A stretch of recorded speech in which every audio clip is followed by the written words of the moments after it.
Rectilinear motion, या इसे बोला जाता है मोशन इन वन डायमेंशन या motion on a straight line. तो एज सच तो इजी है, लेकिन इसमें कॉम्प्लेक्स क्वेश्चन भी बन सकते हैं, लैंग्वेज को कंफ्यूजिंग बना देते हैं बेसिकली क्वेश्चन में, ठीक है ना। तो देखो होता क्या है।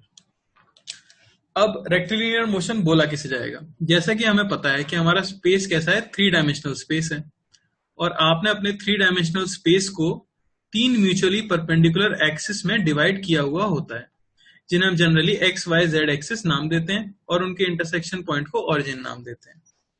अब मान लो कि इस 3D स्पेस में एक पार्टिकल मोशन कर रहा है। अगर आप उसके मोशन को सिर्फ एक एक्सिस के टर्म्स में रिप्रेजेंट कर सको तो आप कह दोगे कि वो है मोशन ऑन स्ट्रेट लाइन।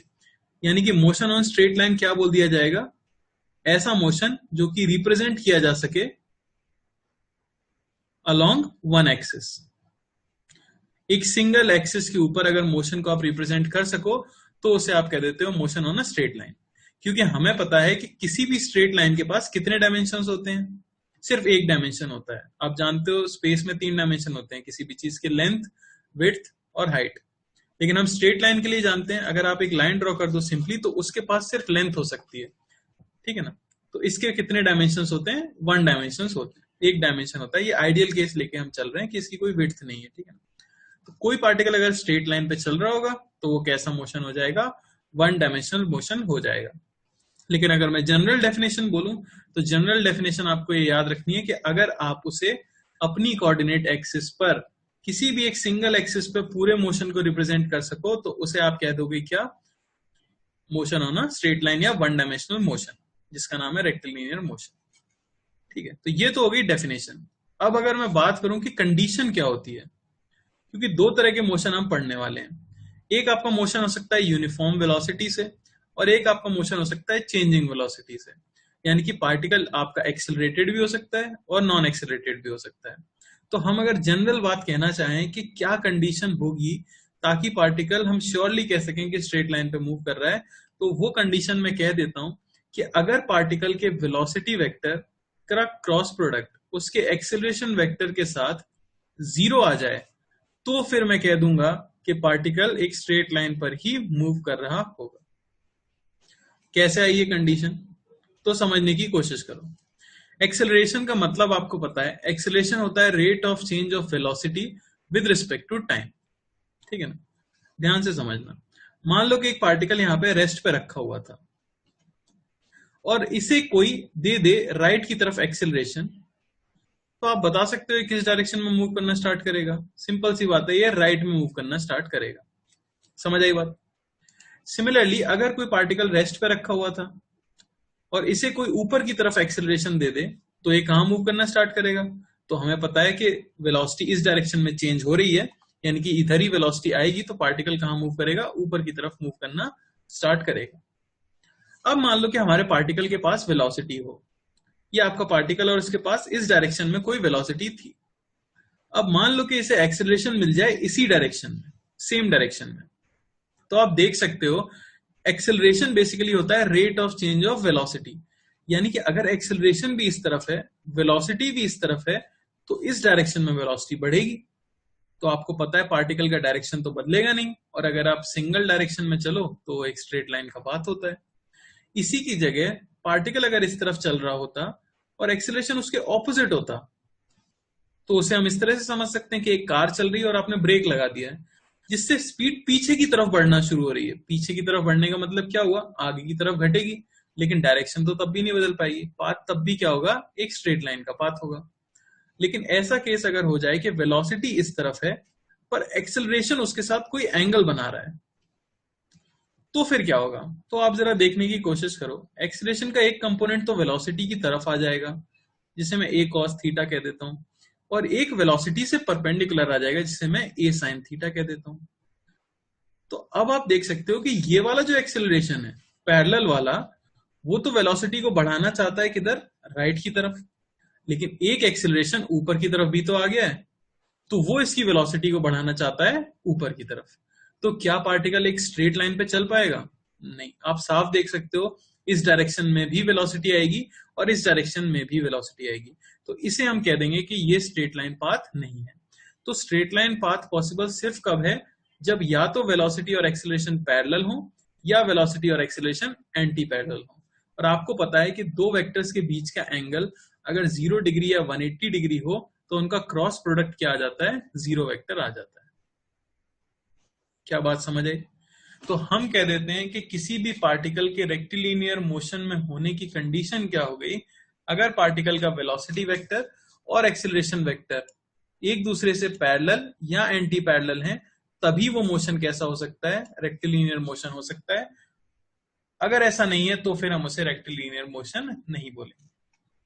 अच्छा, किसी और एंगल पे कैसा मोशन होगा वो हम आगे पढ़ने वाले हैं।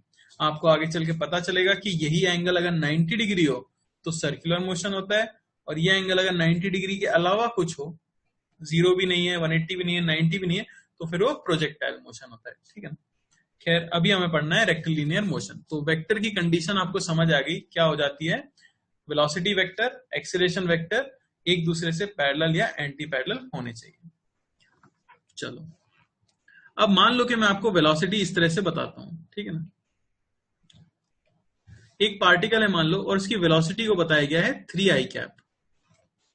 तो क्या आप मुझे बता सकते हो ये किस तरह का मोशन है? क्या ये 1D मोशन है, 2D मोशन है या 3D मोशन है? ठीक है ना, आई कैप आपको पता होगा, एक्स एक्सिस है, वाई एक्सिस है, ये जे कैप है आपका, और ये आई कैप है।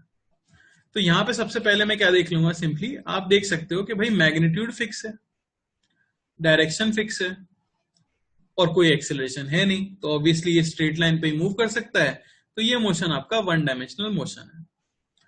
इसकी जगह अगर आपको बोला जाए कि वेलोसिटी है आपकी 3i cap plus 4j cap, क्या आप बता सकते हो अब ये मोशन कैसा है? 1D मोशन है, 2D मोशन है या 3D मोशन है? आंसर आपका क्या आएगा? वन डायमेंशनल मोशन आएगा। अब तो कहोगे ये तो हद हो गई, वेलोसिटी तो इस तरफ भी है और इस तरफ भी है, तो फिर ये वन डायमेंशनल मोशन क्यों है, ये 2D क्यों नहीं है? तो बात यह है कि एक बात बताओ, ये एक्स एक्सिस और ये वाई एक्सिस, ये आपको किसने बताई? भगवान तो हमें बता के नहीं गए हैं कि कौन सी एक्सिस एक्स होती है और कौन सी एक्सिस वाई होती है। ये तो हम अपनी मर्जी से चूज करते हैं। अच्छा, आपको पता है कि इसकी वेलोसिटी 3 इधर है और 4 इधर है, तो कुछ रिजल्टेंट स्पीड के अलोंग चल रहा होगा और कुछ इस डायरेक्शन में चल रहा होगा। यानी अगर मैं एक्सिस ड्रॉ ना करूं, सिर्फ इसका डायरेक्शन ऑफ मोशन ड्रॉ करूं, तो कुछ ऐसा दिखेगा। अब अगर कोई आदमी चाहता तो वो इस डायरेक्शन को एक्स एक्सिस अगर नाम दे देता और इससे परपेंडिकुलर डायरेक्शन को वाई एक्सिस नाम दे देता, तो क्या अब आपको दिख रहा है कि पूरा मोशन एक सिंगल एक्सिस पर रिप्रेजेंट किया गया है? हाँ, तो आप क्या कह दोगे कि ये मोशन कैसा है? वन डायमेंशनल मोशन है। वैसे भी सोच के देखो, क्या इसकी वेलोसिटी का मैग्नीट्यूड फिक्स है? आपको पता है, हाँ, under root of 3 square plus 4 square. क्या इसकी डायरेक्शन फिक्स है? हाँ, इसकी डायरेक्शन भी इसके कैप से रिप्रेजेंट हो सकती है, 3i प्लस 4j/5। तो जब इसका मैग्नीट्यूड फिक्स है, जब इसकी डायरेक्शन फिक्स है, जरा रियलिटी में फील करने की कोशिश करो।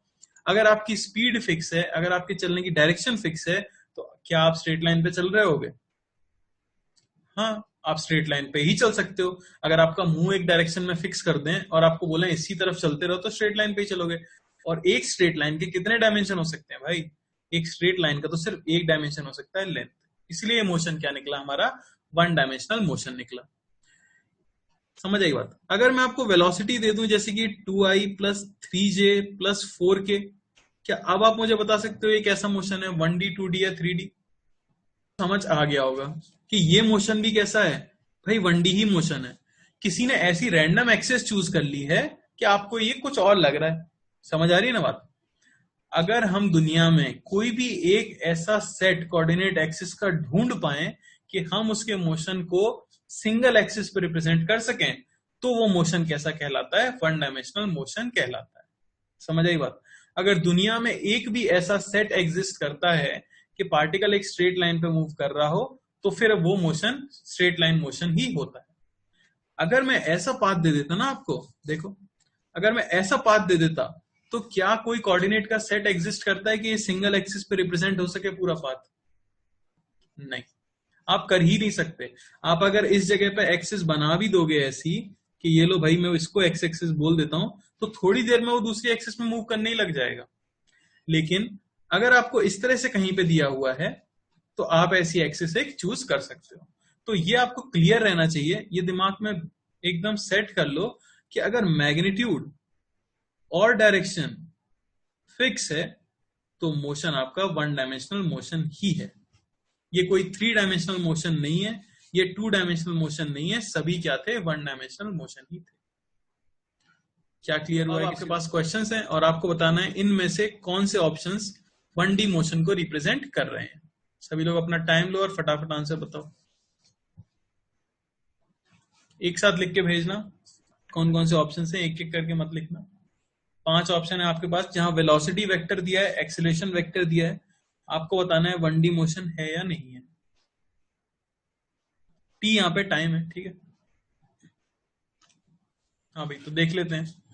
तो आपको पता है कि 1D मोशन पे होने के लिए कंडीशन क्या है हमारे पास कंडीशन है कि वेलोसिटी वेक्टर का क्रॉस प्रोडक्ट एक्सेलरेशन वेक्टर के साथ 0 आना चाहिए।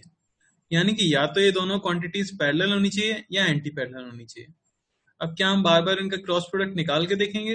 तो नहीं, आपको सीधे याद रखना है कि अगर पैरेलल होते हैं दो वेक्टर्स तो उसकी कंडीशन क्या थी, a1 by b1 ये इक्वल आता था a2 by b2, ये इक्वल आता था a3 by b3, जहां पे a वेक्टर था आपका a1 i cap plus a2 j cap plus a3 k cap, और b वेक्टर अगर दिया हुआ है आपको b1 i cap plus b2 j cap plus b3 k cap. हमने कहा था कि ये अगर कांस्टेंट आ जाए कुछ, k अगर पॉजिटिव आ जाए तो पैरेलल हो जाते थे, और k अगर नेगेटिव हो जाए तो एंटी पैरेलल हो जाते थे। तो मैं इससे फटाफट चेक कर सकता हूं। समझ आई ना बात? अगर मैं फर्स्ट ऑप्शन चेक करना चाहूं तो आप देख सकते हो फर्स्ट ऑप्शन में अगर हम वेलोसिटी आपको दी गई है 3i माइनस 4j और एक्सेलरेशन दिया गया है 6i माइनस 8j। अगर आप सिंपली a1 by b1 निकालो तो आपको जो रेशियो मिलने वाला है k वो मिल जाएगा 3/6 और -4 by -8। आपको दिख रहा है कांस्टेंट आ रहा है, 1/2 आ रहा है, यानी दोनों वेक्टर्स पैरेलल हैं। तो हाँ, ये मोशन इन 1 डायमेंशन है। तो ए आपका आंसर होगा। समझ आई क्या बात? बी पार्ट के लिए देख लो, मैं रेशियो निकाल देता हूं सिंपली। तो बी में रेशियो आ जाएगा हमारे पास 8 by -4, ठीक है ना। यह आ जाएगा हमारे पास -4/2, यह आ जाएगा 6 by -3। तो आप देखो तो ये तीनों इक्वल आ रहे हैं -2 के। हाँ भाई, तो ये वेक्टर कैसे हैं, एंटी पैरेलल हैं। एंटी पैरेलल है तो भी ये 1D मोशन होगा, तो बी भी हमारा आंसर हो जाएगा। तो ए और बी हमारा आंसर हो गया। सी की बात करें, सी में आप डिवाइड करोगे, अगर कांस्टेंट रेशियो निकालो तो वो आ जाएगा 2/2। तो रेशियो हमें कितना मिल जाएगा सी पार्ट के लिए, 2/2। ये इक्वल होना चाहिए 3/2। तो देखो यहीं पे बात खत्म हो गई, यानी ये पैरेलल नहीं है, एंटी पैरेलल नहीं है, तो सी नहीं होगा। ठीक है। सिमिलरली मैं डी को चेक कर लूंगा। डी में अगर आप रेशियो निकालो तो डी में आ जाएगा 3t by 90, इक्वल होना चाहिए -1 by -3, ये इक्वल होना चाहिए 5t by 15t। तो आप देख सकते हो ये इक्वल आ रहा है 1/3 के। तो ये भी क्या होगा, 1D मोशन होगा। तो डी हमारा आंसर होगा। ई पार्ट के लिए बोले तो ई के लिए कांस्टेंट रेशियो निकाल लो, ये हो जाएगा 2x by 4x, इक्वल होना चाहिए 3y by 4y। नहीं है तो ये 1D मोशन नहीं होगा। तो हमारा ए बी डी ये तीनों पैरेलल हैं, एंटी पैरेलल है इनमें वेलोसिटी और एक्सीलरेशन, इसलिए सिर्फ ये 3 ऑप्शन क्या है, 1 डायमेंशनल मोशन। भाई, तो ये तो हो गई हमारा एक्सप्लेनेशन कि किसे 1D मोशन बोला जाता है। अब इसमें क्या होगा, जैसे हमने अभी तक देखा है कि अगर आपको वेलोसिटी का फंक्शन दिया हो तो आप पोजीशन और एक्सीलरेशन का फंक्शन इंटीग्रेशन और डिफरेंशिएशन करके निकाल सकते हो। अब यहाँ पे कुछ रिजल्ट मिल जाते हैं हमें, जिन्हें हम डायरेक्टली क्वेश्चंस में यूज कर लेते हैं, ठीक है ना, जिससे हमें बार बार इंटीग्रेशन डिफरेंशिएशन नहीं करना पड़े। तो यहाँ पे जैसे हम डिराइव करेंगे तो वो डेरिवेशन बेसिकली वही है जो हमने इससे पहले करा हुआ है क्वेश्चंस में, ठीक है। बस हम क्या करेंगे, रिजल्ट को याद रखने वाले हैं, ठीक है। तो अगर पार्टिकल कांस्टेंट एक्सेलरेशन के साथ मूव कर रहा है, आपको ये याद रखना है, कांस्टेंट एक्सेलरेशन का मतलब क्या हो गया, मैग्नीट्यूड और डायरेक्शन दोनों कांस्टेंट। अगर कोई पार्टिकल कांस्टेंट एक्सेलरेशन के साथ मूव कर रहा है, ठीक है ना, एक स्ट्रेट लाइन के ऊपर, तो आप क्या कर सकते हो, उसके मोशन को इक्वेशन ऑफ मोशन से गवर्न कर सकते हो, ठीक है ना। तो motion is governed using equation of motion. अब क्या होती है इक्वेशन ऑफ मोशन, तो वो हम निकाल लेते हैं, डिराइव कर लेते हैं। 3 इक्वेशन ऑफ मोशन आती है, ठीक है। जैसे सबसे पहले इक्वेशन ऑफ मोशन है हमारे पास v is equal to u plus a t. तो ये कहां से आती होगी, तो आपको पता है कि एक्सेलरेशन ये होता है dv बाई dt, याद आ रहा होगा। तो हम dv को यहां से लिख सकते हैं a dt, और दोनों साइड में अगर इंटीग्रेट कर दूं, अब पूरे काइनेमेटिक्स में रेक्टिलिनियर मोशन में u रिप्रेजेंट करेगा इनिशियल स्पीड को या वेलोसिटी, v रिप्रेजेंट करेगा फाइनल स्पीड या वेलोसिटी को, a तो एक्सीलरेशन है ही, और t रिप्रेजेंट करेगा टाइम को। तो अगर मैं यहां पे लिमिट लगाऊंगा तो यहां देखो dt है तो टाइम की लिमिट, और यहां dv है तो यहां वेलोसिटी की limit. t is equal to 0 पे वेलोसिटी क्या होगी u, t is equal to t पे मान लो कुछ वेलोसिटी होगी v। dv का इंटीग्रेशन क्या आएगा आपको पता है, v आएगा, लिमिट है u से लेके v तक। क्योंकि एक्सेलरेशन कांस्टेंट है इसीलिए वो इंटीग्रेशन के बाहर आ सकता है। एक्सेलरेशन कांस्टेंट था तो वो इंटीग्रेशन के बाहर आ गया और अंदर बचा सिर्फ dt। dt का इंटीग्रेशन t आता है, तो ये मिल गया आपको a इंटू टी, जिस पर लिमिट है 0 से लेके t तक। पुट करोगे लिमिट्स, यहां आपको मिल जाएगा v माइनस यू, ये होना चाहिए at, या आपको मिल जाएगा v is equal to u plus at। तो ये हो जाती है हमारी क्या, पहली इक्वेशन ऑफ मोशन। क्लियर है, कोई डाउट किसी को नहीं होगा, ठीक है ना।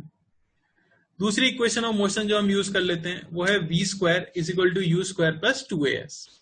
कहां से आएगी देख सकते हो, एक्सेलरेशन को हम चेन रूल से लिख सकते हैं v dv बाई dx। इसे मैं लिख देता हूं a dx, ये इक्वल हो जाएगा v dv के। अब बात आती है लिमिट पुट करने के लिए। तो अगर आपको पता है कि इनिशियल पोजीशन पे स्पीड थी u, x इनिशियल, मैंने इनिशियल पोजीशन बोल दिया, और फाइनल पोजीशन पे स्पीड हो जाती है कुछ v, तो इसी को हम इंटीग्रेट कर देंगे।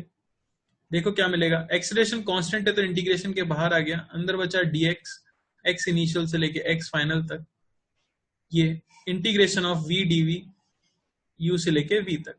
v का इंटीग्रेशन हो जाएगा v स्क्वायर बाई 2, लिमिट लगानी है आपको u से लेके v तक। वैल्यूज पुट कर दें, dx का इंटीग्रेशन आएगा x के अंदर पुट करोगे तो ये आ जाएगा x final minus x initial, ये होना चाहिए v square minus you square by 2। ये क्या होता है, change in position. Change in position को हम क्या कहते हैं, डिस्प्लेसमेंट, या इसे हम s वेक्टर से रिप्रेजेंट कर देंगे। और यहीं से आपको इक्वेशन मिलती है v square is equal to u square plus 2 acceleration vector dot product s vector. समझ आई बात। तो ये हो जाती है आपकी सेकेंड इक्वेशन ऑफ मोशन। कोई डाउट किसी को, सीधे सीधे आप अप्लाई कर सकते हो। याद रखना है यहां u है इनिशियल स्पीड, v है फाइनल स्पीड, और s है डिस्प्लेसमेंट। जो थर्ड इक्वेशन ऑफ मोशन आ जाती है वो आ जाती है आपकी s is equal to u t plus half a t square. वो हम कैसे ला सकते हैं, ये जो इक्वेशन आई है v square is equal to u square plus 2 a dot s, इसके अंदर अगर मैं v को रख दूं क्या, u plus a t. v को अगर आप रख देते हो u प्लस ए टी तो यहां हो जाएगा u प्लस ए टी का होल स्क्वायर, ये होना चाहिए u स्क्वायर प्लस 2as। इसी को अगर आप सॉल्व करो एक्सपेंड करके तो आपको s मिल जाता है क्या, ut plus half a T square. तो ये हो जाती है हमारी तीसरी इक्वेशन ऑफ मोशन, जहां s आपका डिस्प्लेसमेंट है, u initial speed, a acceleration और t टाइम। तीनों इक्वेशन ऑफ मोशन को यूज करने की सिर्फ एकमात्र कंडीशन है जो आपको याद रखनी है, क्या, acceleration must be constant. Acceleration must be constant. अगर एक्सेलरेशन कांस्टेंट नहीं है तो आप इक्वेशन ऑफ मोशन यूज नहीं कर सकते। जैसे मैं अगर बोल दूं कि आपका एक्सेलरेशन है 5 मीटर पर सेकेंड स्क्वायर, तो आप इक्वेशन ऑफ मोशन यूज कर लोगे। पर अगर मैं बोल दूं कि एक्सेलरेशन है 2t metre per second square, जहां t टाइम है, तो आप देख सकते हो कि एक्सेलरेशन टाइम का फंक्शन है, वेरिएबल है, तो आप इक्वेशन ऑफ मोशन नहीं यूज कर सकते। फिर हम कैसे सॉल्व करेंगे क्वेश्चन, तो वो हम सॉल्व करेंगे जैसे हम सीख चुके हैं कैलकुलस के अंदर, इंटीग्रेशन और डिफरेंशिएशन। दोनों का अंतर समझ आ रहा है। तो यहाँ जिस तरह से क्वेश्चन हमें सॉल्व करने इन इक्वेशन को यूज करते हुए उसकी कंडीशन आ चुकी है कि एक्सीलरेशन कांस्टेंट होना चाहिए। ठीक है भाई, यही मैंने यहाँ पे पॉइंट्स लिख दिए, ठीक है ना। तो can be use in vector form, एक इंपॉर्टेंट पॉइंट ये है, आप इन्हें वेक्टर फॉर्म में भी यूज कर सकते हो। सेकेंड, कोई भी प्रॉब्लम सॉल्व करने से पहले आपको एक डायरेक्शन को पॉजिटिव चूज कर लेना चाहिए। आपकी श्रद्धा है, आपकी मर्जी है, आप किसी भी डायरेक्शन को पॉजिटिव मूव चूज कर सकते हो, क्योंकि हमें पता है वन डायमेंशनल मोशन है तो किसी भी लाइन पे दो डायरेक्शन होते हैं। तो आप जहां से मोशन को स्टडी करना शुरू कर रहे हो उसे रेफरेंस पॉइंट या ओरिजिन बोल दो और किसी भी एक डायरेक्शन को पॉजिटिव चूज कर सकते हो रैंडमली। समझ आ रही बात? और तीसरा पॉइंट वही है कि सारी क्वांटिटीज जो कि इसके अलोंग होंगी उन्हें पॉजिटिव लिया जाए इक्वेशन में पुट करने के लिए, और जो इसके ऑपोजिट है उन्हें नेगेटिव लिया जाए। अगर इन 3 पॉइंट्स को याद रखोगे तो कोई क्वेश्चन गलत नहीं होगा। प्रॉब्लम्स पे आ जाते हैं। पहली प्रॉब्लम बहुत ही फर्जी होने वाली है, एकदम सस्ती वाली। बताओ, तो पहला क्वेश्चन है, a particle moves with initial speed of 10 metre per second and has a constant retardation of 2 metre per second square, find. ये आपके पास 6 पार्ट है, आंसर बताना। 6 का एक साथ लिख के भेजना आंसर। चलो भाई देख लेते हैं। तो 3 जो पॉइंट्स थे रिमेंबर करने के, उन्हीं के बेसिस पे करेंगे। सबसे पहले ये हो गया आपका रेफरेंस पॉइंट। किसी एक डायरेक्शन को मुझे पॉजिटिव लेना होगा, तो मैं ले लेता हूं आगे की डायरेक्शन पॉजिटिव। अब मैं चीजें लिख देता हूं क्या क्या मुझे गिवन है। इनिशियल स्पीड u मुझे दी गई है 10 मीटर पर सेकेंड, पॉजिटिव के साथ क्यों लिखी, क्योंकि इसी तरफ है। एक्सेलरेशन दिया हुआ है पर उसकी डायरेक्शन कैसी है, ऑपोजिट, तो लिखूंगा -2। और कुछ दिया है नहीं। अब आपसे क्या क्या पूछा गया है। पहली चीज पूछी गई है time when velocity becomes 5 metre per second. तो आपको फाइनल वेलोसिटी पता है 5 मीटर पर सेकेंड। अगर आप क्वेश्चन का डेटा देखोगे तो ही समझ आ जाएगा कौन सी इक्वेशन यूज करनी है। आपको v पता है, u पता है, a पता है और t पूछा गया है। ये चारों चीजें किस इक्वेशन में आती हैं, ये आती हैं v equal to plus a t. तो मैं लगा दूंगा v is equal to u plus a t. v मुझे पता है 5, u मुझे पता है 10, एक्सेलरेशन मुझे पता है -2 और t यहां से मिल गया मुझे 2.5 सेकेंड। तो ये हो गया आपके ए पार्ट का आंसर, सिंपल था। बी पार्ट में पूछा गया है time when particle comes to rest. तो पार्टिकल रेस्ट पे आ गया, यानी कि वेलोसिटी क्या हो गई 0। तो फिर आपको फाइनल वेलोसिटी पता है, इनिशियल वेलोसिटी पता है, एक्सेलरेशन पता है, टाइम पूछा गया है। फिर लगा दूंगा v equal to plus a t. v पता है 0, 10, एक्सेलरेशन -2, t आ गया 5 सेकेंड। तो 5 सेकेंड पे पार्टिकल रेस्ट पे आता है। कोई डाउट? सी पार्ट में बोला गया है maximum displacement in the initial direction of velocity. यानी जिस डायरेक्शन में वो चलना शुरू हुआ था, आपको समझ भी आ रहा है, इनिशियली उसकी स्पीड 10 थी पर एक्सेलरेशन इस तरफ था 2, यानी कि स्पीड घट रही होगी। एक्सेलरेशन का मतलब भी समझा करो तो आप क्वेश्चन बहुत जल्दी कर पाओगे बिना इक्वेशन के। एक्सेलरेशन का मतलब होता है rate of change of speed. इसका रिटार्डेशन 2 है। रिटार्डेशन 2 का मतलब हुआ 1 सेकेंड में इसकी स्पीड 2 मीटर पर सेकेंड से घट जाएगी। समझ पा रहे हो? हर सेकेंड इसकी स्पीड 2 मीटर पर सेकेंड से घट रही होगी, ठीक है ना। यानी कि इसकी स्पीड धीरे धीरे घटेगी। और देख भी सकते हो 5 2 जा 10 होता है, तो 5 सेकेंड में क्या हो जाएगी 0। तो ये t इक्वल टू 5 सेकेंड पे 0 हो गई। फिर पार्टिकल का एक्सेलरेशन तो अभी भी इधर ही 2 है, तो वो इधर मूव करना स्टार्ट करेगा। तो उसका maximum displacement in direction of motion तो यही हुआ ना, यानी कि जो डिस्प्लेसमेंट 5 सेकेंड में उसने किया वही हो जाएगा। तो आपको इनिशियल स्पीड पता है 10, 5 सेकेंड पे स्पीड आपको पता है 0। तो या तो मैं लगा सकता हूं क्या, v square is equal to u square plus 2as, जहां v को कर दूंगा 0, u को कर दूंगा 10 प्लस 2, एक्सेलरेशन हमें पता है -2 और इंटू s।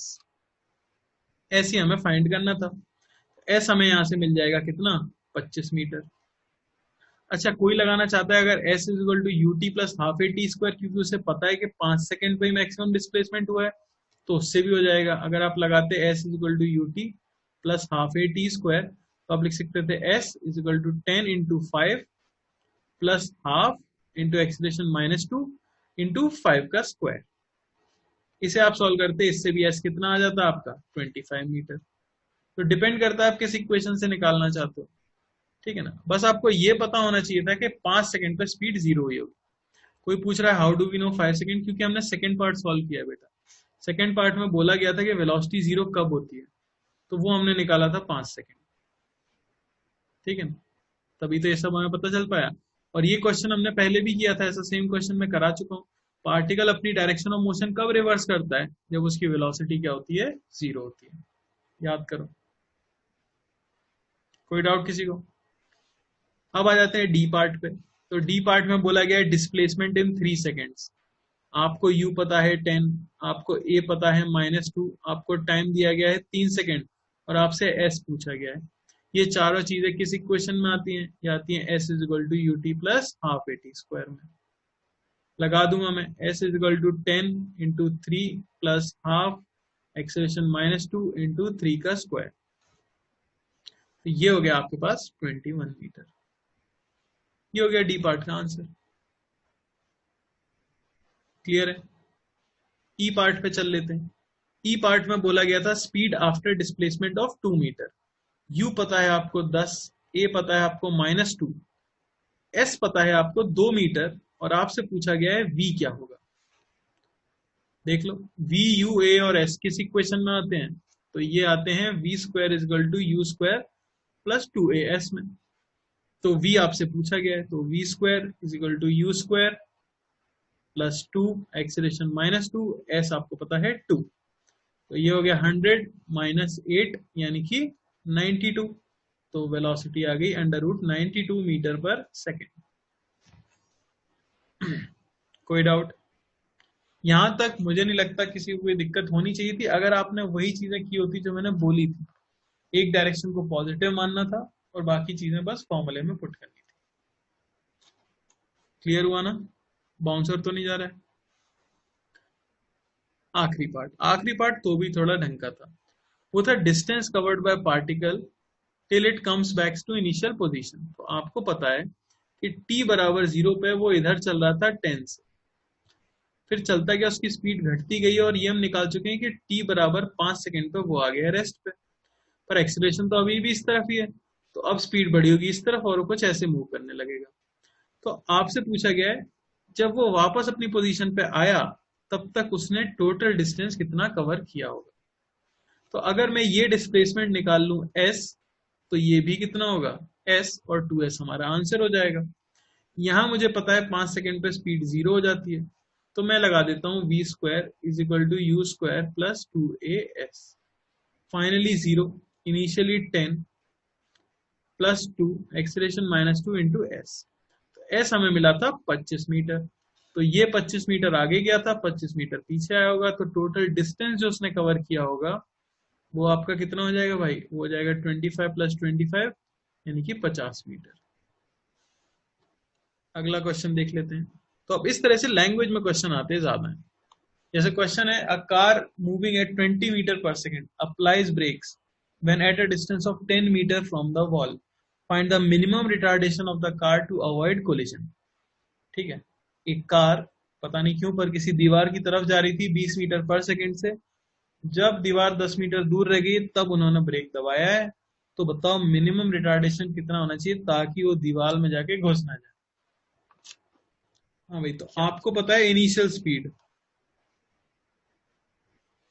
और आपको पता है डिस्टेंस कितना है, और कोलिजन अवॉइड करना है तो फाइनल स्पीड क्या हो जानी चाहिए? 0। रुकना भी तो चाहिए गाड़ी, तभी तो नहीं टकराएगी। और आपसे क्या पूछा गया है? एक्सेलरेशन। ध्यान से देखो चारों चीजें किस इक्वेशन में आती हैं। आंसर मिल जाएगा v square is equal to u square plus 2as। Final speed 0 हो जानी चाहिए, इनिशियली 20 है, प्लस 2 एक्सेलरेशन हमें निकालना है, डिस्प्लेसमेंट 10 है। यहां से आपको एक्सेलरेशन की वैल्यू कितनी मिल जाएगी? तो वो मिल जाएगी -400/20 यानी -20 metre per second square. Minus sign क्या बता रहा है? माइनस साइन आपको बता रहा है कि रिटार्डेशन करना पड़ेगा, ब्रेक लगाना पड़ेगा। ठीक है, क्लियर है? क्या क्लियर है सभी को? थोड़े से अच्छे क्वेश्चन पे चलते हैं, ये थोड़ा ध्यान से करना है, ठीक है। तो क्वेश्चन है, man is at a distance of 50 metre behind a bus at rest, the bus starts moving at a constant speed of 10 metre per second, the man starts running at an acceleration of 2 meter per second square at the same time in order to catch the bus. Find the time after which the man covers the bus and the distance he runs before doing so. Typing error होगी, covers नहीं catches the bus होना चाहिए, ठीक है। तो वही आम जीवन का सवाल है, आप बस के पीछे खड़े हुए हो, जैसे ही आपने बस को देखा बस चलना शुरू हो गई है, आपने भागना शुरू कर दिया है, कितने समय के बाद आप बस को पकड़ लोगे और आपको कितनी दूरी भागनी पड़ेगी ताकि आप बस पकड़ पाओ। हाँ, जब हम रिटार्डेशन इमेजिन करना पड़ेगा कि देखो शुरुआत में इस तरह की सिचुएशन है, मान लो कि ये वो पोजीशन है जहां आपका आदमी जो है वो बस को पकड़ लेता है, ठीक है ना, ऐसा है। तो मान लेते हैं हमारी बस तो चली इतने टाइम में कुछ S1 और आपका आदमी चला कितना, S2। समझ आ रही है क्या बात? अगर इन्हें एक जगह पे एक दूसरे को कैच करना है तो एक जगह पे मिलना पड़ेगा। मैंने मान लिया कि कुछ आगे चल के ये मिल गए और उस पॉइंट की दूरी बस से मान ली S1 और आदमी से मान ली S2। अच्छा, ये t बराबर 0 की सिचुएशन थी, तो ये किसी एक टाइम पे उसने जब पकड़ा होगा t इक्वल टू t की सिचुएशन होगी। समझ आ रही है ना बात? अच्छा, अब t टाइम में बस के लिए मैं क्या लिख सकता हूं, तो बस के लिए मैं लिख सकता हूं S1। बस के पास कोई एक्सेलरेशन तो है नहीं, बस की स्पीड है 10 मीटर पर सेकेंड, t बराबर 0 पे बस यहां थी और t इक्वल टू t पे बस यहां है, तो t टाइम में कितना चली होगी, तो डिस्टेंस हो जाता है स्पीड इंटू टाइम, यानी कि 10 इंटू टी। आदमी कितना चला है, तो आदमी चला है आपका S2। इसके पास इनिशियल स्पीड कितनी है, तो आपको कुछ बोला नहीं गया है, रेस्ट से स्टार्ट हुआ है तो इनिशियल स्पीड 0 है। इसके पास एक्सेलरेशन है, तो S2 में क्या लिख सकता हूं, इसी डायरेक्शन को मैं अगर पॉजिटिव ले लूं तो देखो S हो जाएगा ut 0 into T plus half into A into T square. तो S2 मुझे मिल गया कितना, टी स्क्वायर। अब क्वेश्चन में मुझे गिवन क्या है कि देखो S2 माइनस S1 ये कितना है, 50 है। S2 माइनस S1 क्या है, 50 है, तो मैं सिंपली लिख दूंगा S2 माइनस S1 ये होना चाहिए 50। S2 है आपका टी स्क्वायर, S1 है 10t, ये होना चाहिए 50, ठीक है। तो एक बच्चे ने इक्वेशन भी लिख के भेजी थी, एकदम सही भेजी थी, ये आ जाएगी आपके पास इक्वेशन। इसे हमें सॉल्व करना है, तो t हम यहां से निकाल सकते हैं, वो हो जाएगा 10 plus minus under root 100 minus plus, ठीक है ना, 200 बाई 2। समझ आई बात? और यहां पे आपको मिल जाएगा 5 1 प्लस रूट 3, क्योंकि पॉजिटिव टाइम में ही आंसर देना है, तो ये आ जाता है आपका टाइम। समझ आई बात? तो इतने टाइम पे बच्चा जो है वो बस को कैच कर लेगा। किसी को कोई डाउट है तो बोलो अभी। Obviously we are neglecting the size of the bus, ये मैंने चैप्टर स्टार्ट होते में आपको बताया था कि यहां पर हम कॉज ऑफ मोशन की बात नहीं करते हैं, शेप साइज ऑफ ऑब्जेक्ट की बात नहीं करते हैं, ठीक है ना। आपको पॉइंट लेके ही करना होगा, यहाँ पे सिर्फ हम सारे क्वेश्चन पॉइंट के हिसाब से ही करेंगे। समझ रहे हो? जब आपको साइज दिए ही नहीं है तो फिर कैसे निकालोगे? क्या किसी को कोई डाउट है? ये आया है हमारे पास टाइम जब वो बस को कैच कर लेगा। क्लियर है? अब पूछा गया है कि तब तक वो डिस्टेंस कितना चला होगा, तो बेसिकली आपको S2 बताना है। तो S2 हमें पता है कितना है, टी स्क्वायर, यानी कि वो कितना हो गया, वो हो गया 5 1 प्लस रूट 3 का होल स्क्वायर। इतने मीटर चला होगा वो बस को पकड़ने के लिए। बताओ बी पार्ट का आंसर क्या होगा। तो बी पार्ट का क्वेश्चन है, A and B enter a race, दो ए और बी लोग हैं जो रेस में जाते हैं। ए तुरंत ही भागना शुरू कर देता है जैसे ही घड़ी स्टार्ट की गई है eight 10 metre per second. 1.5 kilometre का ट्रैक है, पर बी बहुत ही सुस्त आदमी है जो 2 मिनट बाद भागना शुरू करता है। तो मिनिमम एक्सेलरेशन बी का क्या होना चाहिए ताकि रेस एंड में ड्रॉ करे, मतलब एंड हो ड्रॉ में, दोनों ड्रॉ कर जाए। ए को बोला गया कि जैसी घड़ी स्टार्ट हुई कांस्टेंट स्पीड 10 से भागना शुरू कर दिया इसने, बी को मतलब ही नहीं है, वो बैठा हुआ है, उसकी इनिशियल स्पीड 0 है। ये t इज इक्वल टू 0 पे भागना शुरू करता है और ये t is equal to 2 minute पे भागना शुरू करता है। इसके पास कुछ एक्सेलरेशन है, ड्रॉ करना है, यानी दोनों सेम टाइम पे यहां पहुंचने चाहिए। अच्छा, ए को बी से तो कोई मतलब है नहीं, ए तो भाग रहा है अपने 10 से, तो हम ये देख लेते हैं कि ए कितने टाइम के बाद फिनिश करेगा रेस। दोनों को सेम टाइम पे अगर एंड करनी है रेस, तो बी को खुद को अपने हिसाब से, इस हिसाब से चलना होगा कि वो जब ए एंड कर रहा हो रेस तभी बी एंड करे। तो बेसिकली ए का मोशन बी पे डिपेंडेंट नहीं है, पर बी का मोशन ए पे डिपेंडेंट है, क्योंकि बी को रेस तभी एंड करनी है एग्जैक्टली जब ए एंड करे, पर ए को तो बी से मतलब है ही नहीं। तो मैं ए के लिए लिख सकता हूं क्या, ए के लिए हमें पता है डिस्टेंस बराबर स्पीड इनटू टाइम, क्योंकि इसके पास एक्सेलरेशन नहीं है। अच्छा, ये 1500 मीटर की है जो आपकी रेस है, तो डिस्टेंस हो गया 1500 मीटर, वेलोसिटी आपको पता है 10 इंटू टाइम, तो टाइम मुझे यहां से मिला 150 सेकेंड, यानी ए तो अपनी रेस को 150 सेकेंड बाद एंड कर ही देगा। अच्छा, अब सुस्त आदमी बी को रेस के बारे में पता ही चला है, t इक्वल टू 2 मिनट, यानी t इक्वल टू 120 सेकेंड पे, तो इन्होंने 120 सेकेंड तो गवा ही दिए हैं पहले से ही। अब इनके जीवन में कितना समय बचा है, तो इनके जीवन में जो टाइम बचा है वो बचा है 30 सेकेंड, तो इन्हें 30 सेकेंड में कितना चलना है, 1500 मीटर चलना है। तो बी के लिए मैं सिंपली क्या लगा सकता हूं, बी के लिए अगर मैं लगाऊं s is equal to u t plus half a t square, तो मैं कह सकता हूं कि बी को चलना है 1500 मीटर, इनके पास इनिशियल कोई स्पीड है नहीं, प्लस हाफ एक्सेलरेशन हमें फाइंड करना है, टाइम है इनके पास 30 सेकेंड, ठीक है ना, क्योंकि ए तो 150 पे करने वाला है खत्म, और 120 सेकेंड जा चुके हैं, तो यहां से हमें एक्सेलरेशन मिल जाएगा, ये आपका हो गया 3000/900, या ये आपको मिल गया 10/3 मीटर पर सेकेंड स्क्वायर। बताओ भाई, क्वेश्चन नंबर 5। तो क्वेश्चन है, a car is moving at 10 meter per second on a one-way road towards a truck moving at 20 meter per second in the opposite direction. खतरनाक situation है। Find the minimum acceleration of the car in order to avoid the collision. Point P has a diversion which car can use to move off track. तो दोनों एक दूसरे की तरफ दौड़े चले आ रहे हैं। P वो पॉइंट है जहां से रास्ता बट जाता है और A वहां पे जाके बच सकता है, कार वहां पे जाके बच सकती है। तो आपको बताना है मिनिमम एक्सेलरेशन उसका क्या होना चाहिए, ठीक है ना। बताओ, इस बार भी आपको पहले पता करना पड़ेगा कि कौन इंडिपेंडेंट मोशन कर रहा है। ट्रक को फर्क नहीं पड़ता, ठीक है ना, उसे कार से मतलब ही नहीं है, कार की हालत खराब है। कार को दिमाग में ये चल रहा होगा कि ट्रक पी पॉइंट पे पहुंचे उससे पहले मुझे पी पॉइंट पे पहुंच जाना है, क्योंकि ट्रक ने अगर पी पॉइंट क्रॉस कर लिया फिर तो कुचलना निश्चित ही है। तो ट्रक के लिए मैं निकाल लूंगा टाइम, ये t इक्वल टू 0 की सिचुएशन है। जस्ट वाले केस में हम क्या करते हैं, मान लेते हैं कि ट्रक भी यहीं पहुंच गया और जस्ट कार भी यहीं पहुंच गई है, ठीक है ना, जस्ट एकदम एग्जैक्ट वाला केस। तो ट्रक को पी तक जाने में कितना टाइम लगेगा मैं वो निकाल लेता हूं, ये टाइम लगता है मान लो t।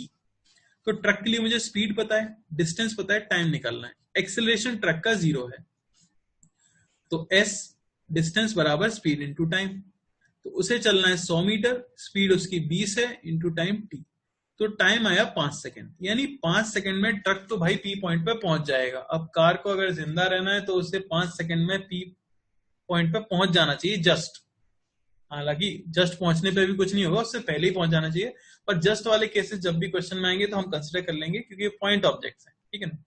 तो अब कार के लिए मुझे u पता है भाई 10, एक्सेलरेशन मुझे निकालना है, कार को चलना है 200 मीटर और कार के पास समय कितना है 5 सेकेंड, क्योंकि वो ट्रक के ऊपर डिपेंडेंट है। तो अब आप देख सकते हो किस इक्वेशन में डालना चाहिए, s is equal to u t plus half a t square.